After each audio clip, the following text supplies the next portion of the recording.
rubrica parole del Boerio. Andremo a trattare una nuova parola ancora.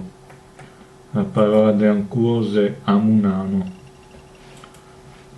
E è una forma avverbiale. Cosa voleva dire?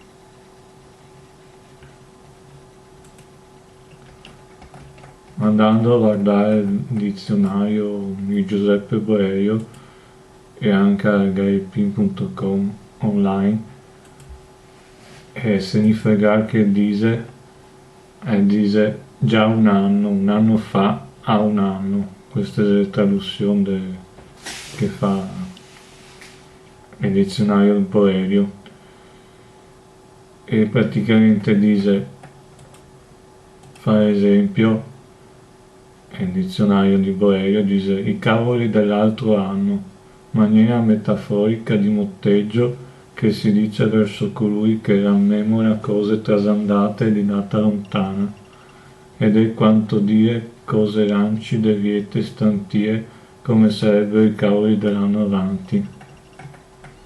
Dunque amico, traduce questo: rancid stale things like last year's cabbage would be. Les choses rances et périmées comme le seraient les choux de l'année dernière. E anche sul dizionario di Gaipin del Pietro Contarini del 1844, anche su stato dizionario dice a un anno, tra parentesi un anno fa. Dunque questo significa che dice,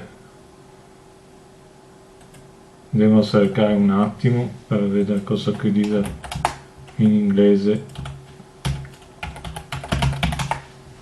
La traduzione dice a year ago, dunque qui è la traduzione in inglese.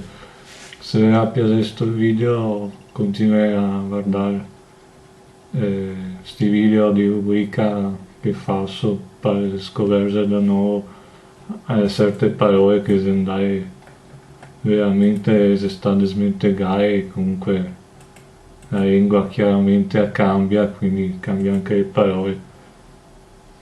Dunque ci vediamo al prossimo video.